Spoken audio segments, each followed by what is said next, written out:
Olá, pessoal, voltando aqui, vimos aí um pouquinho aí da fundamentação teórica, tá? Sobre as medições de vazão, ok? Eu fiz aqui um breve, eu creio que vocês fizeram também aí, né? Algum rascunho, tá? Então, só resumindo aqui o que a gente está vendo na aula de hoje, né? Ó. Basicamente, os medidores de vazão, né? Eles vão funcionar aí, né, por meio da variação de pressão, ok? Entre dois pontos, P2 menos P1, tá? E em função da velocidade, ok? Então, o que a gente viu lá, o primeiro tipo de medidor, basicamente, a videoaula explicou os três tipos, né? O placa de orifício, o bucal e o venturi, tá? Todos eles funcionam aí por variação de pressão e de velocidade, tá? Então, olha só, por que que a gente utiliza essa relação aqui de pressão e velocidade, né? Ó, na realidade, o que a, a, a equação principal, né, a definição de vazão, né, é a velocidade de um fluido que está passando por uma determinada área, né? Então, ela é dada em metros cúbicos por segundo ou em litros por segundo, tá? O que quer que seja, tá? Então, essa aqui é o Q, né? É a definição de vazão, que é a área vezes a velocidade, ou seja, o tanto de fluido que passa por um período de tempo naquela área, tá? Agora, olha só, essa área aqui, ela vai depender de diversos fatores, né? Ela vai depender de diversos fatores. Quais são esses fatores? São os chamados coeficientes de vazão, que é o K e o C, tá? Que a gente viu lá aquela explicação que ele mostrou lá. E para encontrar esse K e o C, a gente utiliza lá, né, as chamadas, a equação de Reynolds, né, os valores de Reynolds, tá? Outro detalhe interessante aqui, ó, né? Esses coeficientes de vazão aqui, ó, né? Eles vão depender de cada tipo de medidor, tá? Cada tipo de medidor vai vir com o valor desse daqui, tá? Agora, olha só, só para a gente resumir aqui, pessoal. No primeiro caso, né, ó, que é o exemplo aqui da medição de vazão baseada em velocidade e pressão, né? Como é que a gente chega a essa velocidade aqui? Ó? Através da equação de Bernoulli, tá? É através da equação de Bernoulli que a gente encontra essa velocidade aqui, tá? E, além de encontrar a velocidade, né, é obtido também, olha aqui, ó, né? Por essa equação, a gente tem aqui o P1 sobre ρ mais o V1 ao quadrado mais G vezes Z1, né? Que é igual a P2 sobre ρ mais V2 ao quadrado sobre 2 vezes GZ2. Lembre-se que essa equação de Bernoulli nós vimos lá em pressão também, né? Quando a gente estava estudando pressão, a gente usou ela lá. Então, a gente está usando a mesma equação aqui para medição de vazão, né? Então, dessa forma, a área é simples, né? É simples de obter. Vai depender do tipo de orifício, né? E a velocidade, ó, ela sai por aqui pelo desenvolvimento da equação de Bernoulli, tá? Então, é basicamente isso, pessoal, que a gente tinha que ver de medidores de vazão, tá? Eu quero indicar aqui para vocês um livro que é esse daqui, ó, tá? É o livro Instrumentação Industrial, tá? Conceitos e aplicações, que vocês encontram na biblioteca lá da FATEC, tá? Inclusive, eu tenho aqui em mãos um deles, tá? E o estudo, né? Eu vou até dar um print aqui, que depois eu vou deixar isso aqui para vocês lá como indicação de bibliografia, tá? Então, é esse daqui, ó. Nós temos esse cara aí, tá? Deixa eu... Vou colocar isso aqui lá no whiteboard, ok?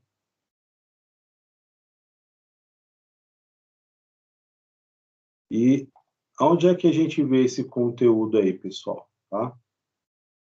Lá no último capítulo dele, tá? Vou mostrar aqui para vocês, ó. Ó, capítulo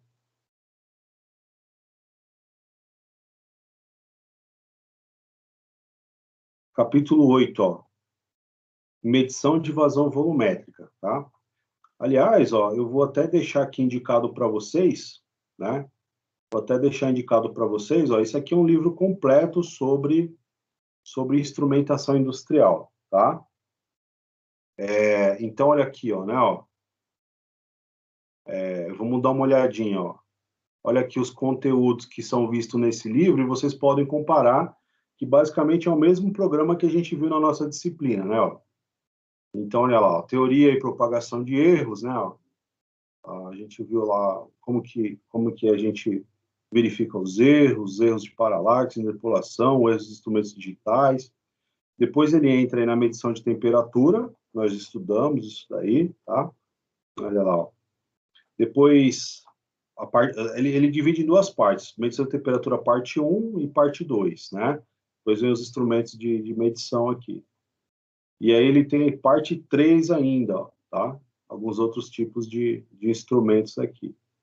Depois, ó, o capítulo 5, ele fala de medição de pressão, tá?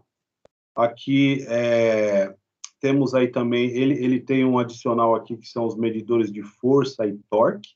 A gente viu esse cara aqui indiretamente, né? Através de medição de pressão e força, basicamente a gente vê diversos instrumentos que basicamente são correlatos, tá? O capítulo 7 é esse daqui, ó, medição de nível. Aliás, medição de nível nós vimos nas aulas anteriores, né? Se eu não me engano, não sei se foi antes de pressão, tá? E por último é a medição de vazão volumétrica. Então aqui no capítulo 8, ó, tá lá, né, ó, tem uma introduçãozinha aqui, como que se mede a pressão e a velocidade, que são os dois fatores, né? Depois entra lá os medidores do tipo orifício, né? Placa de orifício, o bucal e o Venturi, tá bom? Então, esse livro aqui eu indico para vocês também aí para aprofundamentos, ok? Só para, eu vou aproveitar aqui, ó, indicar para vocês.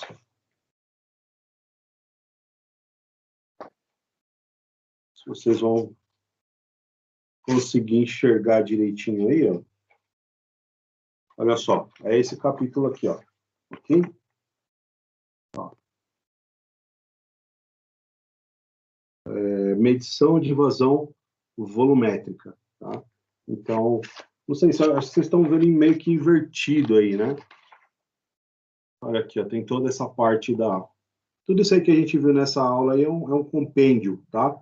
Do que vocês vão encontrar aqui, né, nesse material aqui, tá? Inclusive tem até aquele gráfico, né, que mostra aí os números de Reynolds, tá bom? Então, a gente não vai, nós não vamos nos aprofundar muito mais nesse assunto, tá, pessoal? Uma vez que ele é um pouquinho mais específico, tá? Então, se você, na realidade, for fazer alguma aplicação prática e tudo mais, fica aí indicadinho para vocês, tá bom? Vamos lá, então. Aqui, ó, para a gente fechar essa parte dos instrumentos, ó, de medição de vazão, um dos primeiros tipos que a gente vê aí, ó, é o tipo turbina, né, ó, medidor tipo turbina. A gente viu lá na videoaula também que mostrava um instrumento desse porte aqui, ó, tá? Então, o que acontece? Ele possui aqui um rotor, tá? Esse aqui é o rotor de palhetas. Existe um eixo aqui, né? Um eixo central. E o rotor, ele é acionado pela passagem do fluido aí, através das palhetas, tá? E aí, obviamente, né, que a velocidade do fluido é proporcional à velocidade do motor, tá? E, por sua vez, a vazão do fluido ou do líquido aí. Aonde que eles são aplicados, pessoal? Tá? Olha só, então eles são aplicados aí em controle de produção de biogás, né? transferência de gás natural, distribuidores de ar comprimido, tá? E as saídas dele, tá? Geralmente são saídas analógicas, né? A relé, ou saídas em frequência de pulso, ok? Então, além desses, obviamente, né, que o biogás aqui, eles são líquidos industriais derivados do petróleo, tá? Com baixa viscosidade, e gases, tá? Líquidos e gases, basicamente aí, tá? Aqui ele é destacado pela alta precisão e repetibilidade, né? Repetibilidade, e é utilizado em medição de transferência, de custódia, caminhões-tanque, processo de dosagem, tá? Então, esse é o primeiro medidor aí. Mais algumas características aqui, né? Ó. O fluido, ele se desloca no interior da tubulação, aciona o rotor, né? A velocidade é proporcional à velocidade de deslocamento, e lá dentro existe um chamado sensor pick-up magnético, acoplado ao corpo do medidor, né? Tem um campo magnético alterado quando da passagem de uma das pás do rotor, gerando pulso elétrico, né? Então, na verdade, ele trabalha aí em função do pulso, tá? Que é amplificado e processado em forma de frequência ou corrente, convertendo em valor de vazão, ok? Aqui a gente observa aqui um indicador digital, tá? Que ele é pré-determinador, totalizador ou computador de vazão, tá? Propiciando a visualização instantânea, bem como a totalização ou tempo e ações de determinado processo, como, por exemplo, volume de dosagem. Tá? Aqui tem uma equaçãozinha aqui, ó, que é a vazão, ó, a vazão, né, desse tipo de medidor aqui de turbina, ela depende da frequência, o número de pulsos, pelo K, né, dividido a razão entre a frequência e o fator K, né, o coeficiente K, que é o fator de mérito, tá, do medidor, ok? Então, é a razão entre esses caras aí, tá? Tem algumas equações também, ó, trouxe um exemplozinho aqui, ó, um exemplo aqui que a gente trabalhou aí, que a gente pode trabalhar com medição de vazão, né, ó. Então, olha só, calcular o ΔP, né, que é a variação de pressão no instante em que a vazão é igual a 120 metros cúbicos por hora, tá? E aí eu tenho os dados, vazão máxima 150 metros cúbicos e variação de pressão máxima 2.000 miligramas de mercúrio, tá? Então, a gente utiliza essa equação aqui, ó, a primeira equaçãozinha aqui, ó. Vou colocar os dados aqui, ó, só para a gente tentar fazer um exemplozinho bem simples desse daí, ó, tá? O que ele está pedindo aqui, ó? Ele está pedindo o ΔP, né, que é a variação da pressão, tá? Para um determinado momento, onde eu tenho 120 metros cúbicos de vazão, ok? Só que aí o que acontece? O range desse sistema, ó, ele está pedindo nesse instante onde eu tenho 120 metros cúbicos, mas ele pode ir até 150 metros cúbicos, tá? De vazão e uma pressão máxima de 2.000. Então, como que a gente descobre o K, né? Ó, então, a gente utiliza essa equaçãozinha aqui, ó. O Q, né? Que a vazão é o K raiz quadrada de ΔP máximo, tá? Então, eu tenho esse Q máximo aqui que eu vou substituir, ó, que é 150, tá? E eu tenho esse ΔP máximo aqui, que é 2.000. Então, eu consigo achar o K, né? Então, o K é o Qzão sobre raiz de ΔP máximo. Daria 150 sobre raiz de 2.000. Dá 3,35, tá? Esse K que eu estou mostrando para vocês aqui seria exatamente esse carinha aqui, ó, tá? Que é o fator de mérito do medidor, ok? Beleza. Aí, o que acontece? Pela mesma equação, né, eu achei os valores máximos aqui. Só que eu quero achar no instante aonde a minha vazão é de 120, né? Eu quero o ΔP para 120. Esse aqui é o ΔP para 200. Quando eu tenho 200, né, quando eu tenho uma pressão aliás, de 2.000 milímetros de mercúrio, eu tenho uma vazão máxima de 150. Então, é muito simples. Eu quero saber quanto que eu tenho de pressão quando eu tenho 120 metros cúbicos, tá? Então, vai ficar a mesma equação, né? O ΔP, eu vou isolar aqui, ó, né? Vai ficar o Qzinho sobre K ao quadrado, tá? Então, 120 é o instante que eu quero lá, ó, tá? E 3,35 é o K. Então, nesse instante onde eu tenho uma vazão de 120 metros cúbicos por hora, a minha pressão é de 1.283 milímetros de mercúrio, ok? Então, esse daí é um exemplo, tá? De como que a variação, né? Como que a variação da pressão modifica, ela está relacionada com a vazão, tá? A variação da pressão está diretamente relacionada com a variação da vazão, ok?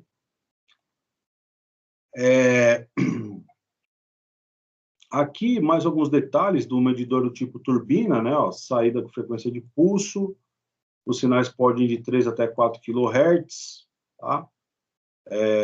Aqui tem os transmissores e os protocolos de comunicação podem ser desse tipo aqui na malha, ok? Depois, o outro tipo, ó, medidores tipo Vortex.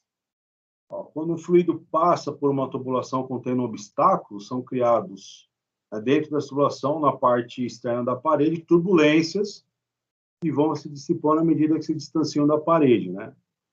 Os cantos vivos tendem a aumentar essa turbulência, e esta é proporcional à velocidade do fluido da tubulação, tá? As medições do vórtex dependem exclusivamente de uma turbulência, e para isso devemos utilizar a equação de Reynolds para determinar o escoamento, né, e velocidade e diâmetro da tubulação de uma instalação com sensor vórtex, tá? Aonde que é aplicado esse cara aqui, pessoal? Ó, medições mássicas de líquidos e gases, medidores de malha e medições de vapor, tá? As temperaturas variam entre menos 196 até 450, e eles têm uma exatidão de mais ou menos 0,75% aí, tá? De valor medido para líquidos. Então, olha lá, né? Medidor tipo Vortex são adequados para aplicações de ampla variedade, né, na indústria, como petróleo e gás, química, petroquímica e de alimentos e bebidas, tá? Eles também se sobressaem em aplicações relacionadas ao vapor, como injeção e medição de vapores para sistemas de energia e plantas industriais, tá? Então, aqui a gente já viu a ideia aqui do princípio de funcionamento dele, tá? Na realidade, olha só, cada vórtex, ele cria uma pequena pressão negativa que é detectada por um sensor de pressão capacitivo e convertido em impulso elétrico, tá? Então, diferentemente desse daqui de turbina, ok? Esse daqui de turbina, ele usa o pulso de frequência, né? Ó, tá? Então, olha lá, cada vez que ele tem um sensor magnético, né? O princípio de funcionamento é um sensor magnético, e quando as pás, né, aqui do rotorzinho, né, ele passa na proximidade dessa bobina, ele gera o pulso. Esse aqui já é diferente, tá? Então, isso aqui é uma das coisas importantes que a gente geralmente pergunta nas questões, tá, pessoal? Inclusive na prova também. Tem que entender o princípio de funcionamento desses caras aí, tá? Então, olha só, o vórtex, né, para gerar o sinal, olha lá, né, ó,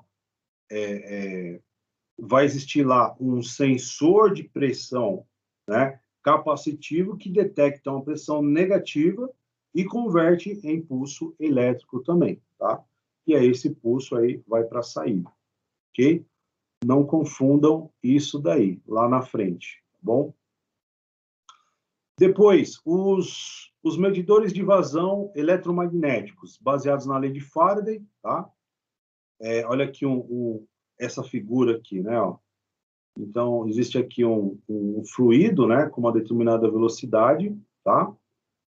Aqui tem uma velocidade de vazão turbulenta, uma velocidade de vazão laminar. E aí, o que acontece, né? Ó? existe uma bobina, tá? Existe uma bobina entre eles aqui, ó, tá? E o que acontece? Devido ao movimento, né? Devido ao movimento existente aqui, ó, né? Internamente, ele vai produzir uma força eletromotriz. Olha lá, ó, né? Ele é baseado no princípio da lei de Faraday, onde a tensão induzida depende da velocidade com que o condutor se movimenta no campo magnético, tá?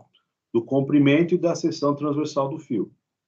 No caso do sensor de vazão eletromagnético, as bobinas fazem a criação do campo magnético e o líquido passa pela tubulação e toca dois eletrodos dispostos diametralmente, que farão a captação do campo magnético induzido, tá? É importante que o líquido a ser medido tenha uma certa condutibilidade. Então é isso que acontece aqui, né? Devido à variação, né? A variação esse campo magnético aqui ele vai variar em função dos eletrodos que estão sendo movimentados aqui devido à vazão existente aqui, tá? Aqui existe aí algumas características, não? Passagem livre de obstrução, resposta rápida, display com LCD, indicador de 0 de 1 a 10 milissegundos, sinal de saída de 4 a 20 miliamperes e pressão de operação de 16 megapascal. Onde que ele é utilizado? Indústrias químicas, petroquímicas, saneamento, tratamento de esgoto, farmacêutica, papel e celulose e siderúrgicas, tá? Então, é aquele que tem menos contato, ele impede, né? Aliás, ele evita, né, com que haja restrições aí de orifício aí, tá? Mais algumas características dele aqui, ó. É um sensor robusto, né? Ele não possui partes móveis, né? E ele também não tem... A perda de carga dele é desprezível, ok? Diferentemente desse cara aqui, ó, né? Por exemplo, quando você pega o turbina, né? Ele tem uma perda de carga porque há uma resistência quando o líquido está fluindo internamente aí, tá?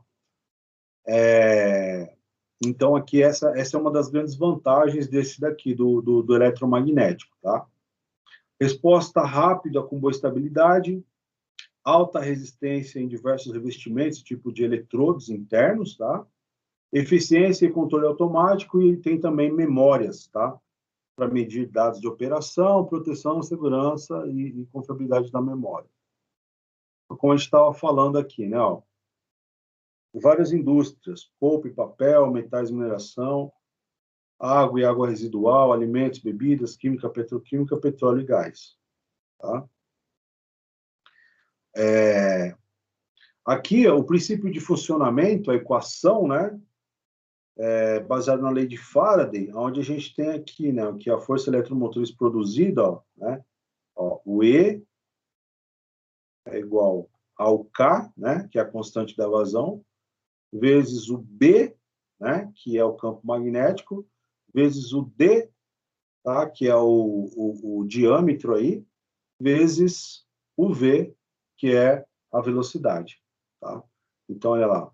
Esse aqui que é o que importa. Né? Quanto maior, olha lá, atenção, o B aqui é o campo magnético, o V é a velocidade, né? O D é o diâmetro. Tá? E esse K aqui, ele é específico do tipo do medidor. Tá? Então, o que acontece? Assim que eu aumento a velocidade, ou seja, está aumentando, se eu tenho maior vazão, eu vou ter maior velocidade dependendo do ponto, né? Então, o que acontece? Se eu variar esse daqui fica fixo, né? Esse aqui é fixo, esse daqui também é fixo. Agora, se eu variar esse cara aqui, então vai subir essa tensão. Subiu a tensão, ela vai subir proporcionalmente, né? A velocidade aí do fluido que está sendo medido, tá? O transmissor ele converte essa tensão à velocidade de vazão quantificável, né? Velocidade de vazão é o que eu preciso. A taxa de vazão volumétrica do fluido é calculada usando a velocidade conhecida junto à área do tubo, ok? Agora, os medidores ultrassônicos. Então, ele é baseado na diferença de velocidade de resposta entre uma onda eletromagnética, né, e a emitida e uma refletida, tá? Então, o que acontece aqui nesse caso, né? Ó, veja bem, ó, a gente tem esse fenômeno físico, né? De vazão, de princípio de medição de vazão ultrassônico, baseado também no efeito Doppler, tá? Então, o que acontece? Você tem dois pontos e você mede o tempo, né, do sinal, e a partir da medição do tempo do sinal, você calcula a velocidade, tá? Não sei se vocês se lembram lá do ensino médio, né, que a gente conseguia calcular a velocidade do automóvel, né, através do efeito Doppler, né? Então, olha lá, o efeito Doppler ele tem base na emissão de um sinal ultrassônico sobre o fluido que passa em uma tubulação e o sinal que está refletido volta para o sensor, né? Determinando a quantidade de líquido que passa. Ou seja, o desvio de frequência do sinal emitido é proporcional à vazão do líquido medido, tá? Então, aqui as características, né? Ele é estável, não mede vazão de ar, não sofre influência magnética, coleta dados de consumo e tem display indicador. Aplicações, pessoal, ó, medição de água potável, águas residuais, água de refrigeração e aquecimento, líquidos ultrapuros, soluções água glicol, petróleo bruto, hidrocarbonetos, diesel, óleos lubrificantes, produtos químicos, bebidas e outros líquidos, tá? E, por fim, mais um exemplo aqui, que é o medidor de vazão de Coriolis, né? Então, ele utiliza o princípio da força de Coriolis, que é uma força inercial sobre um corpo em movimento, tá? Então, essa é a equação dele aqui, ó. Força é igual a 2m, que multiplica W vezes V, onde M é a massa, V é a velocidade do corpo e W é a velocidade angular, tá? São compostos por dois tubos em forma de U, esses caras aqui, ó, que giram, né, em velocidade angular constante proporcional ao volume do líquido que passa. Quando em nível zero a vazão, quando em nível zero de vazão, a resposta na bobina é um sinal do tipo senoidal, tá? Então, esse daqui é o exemplo do medidor de vazão tipo Coriolis, tá? Então, as características dele, a medição de vazão de volume, corpos sólidos, alta precisão, não é necessária passagem de admissão e saída. Aplicações, medição de gás, monitoramento de ar, processamento de substâncias químicas e filtragem de vazamentos, tá? Bom, pessoal, o que a gente tinha para ver sobre medidores de vazão era basicamente isso daí, tá? Então, fiquem atentos com relação aos princípios de funcionamento, aos tipos de aplicações que eles são feitos, tá? E basicamente também nessas equaçõezinhas aqui, tá? Eu não vou me aprofundar muito aí na análise dos gráficos lá com o número de Reynolds, tá? Mas ficou gravado aqui, né? Ficou indicada essa videoaula aqui, caso vocês precisem aí de algum tipo de aprofundamento nisso daí, tá bom? Pessoal, alguma pergunta? Alguma dúvida? Tudo bem até aí?